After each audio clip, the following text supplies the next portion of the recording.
Kasus penembakan penjajah ayam di pasar 10 Ulu Palembang pada beberapa waktu lewat, ini identitas pelaku sudah diketahui dan pihak Reskrim Polrestabes Palembang maupun Polsek Seberang Ulu 1 masih melakukan pembebasan para pelaku yang diduga sudah berlari keluar Palembang.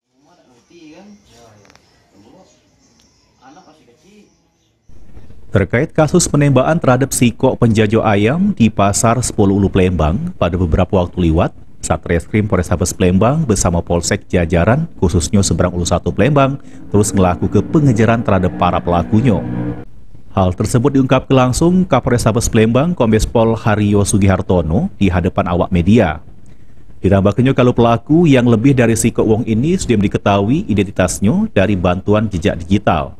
Yang ini diduga para pelaku sudah tidak di Palembang lagi, namun pihaknya masih terus melakukan pencarian dan pembebasan.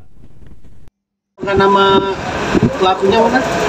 Sudah kita orang yang kita curigai sudah kita identifikasi, sudah kita kantongi dan sedang kita proses lidik ya untuk menyelaraskan daripada barang bukti maupun keterangan saksi-saksi yang lain.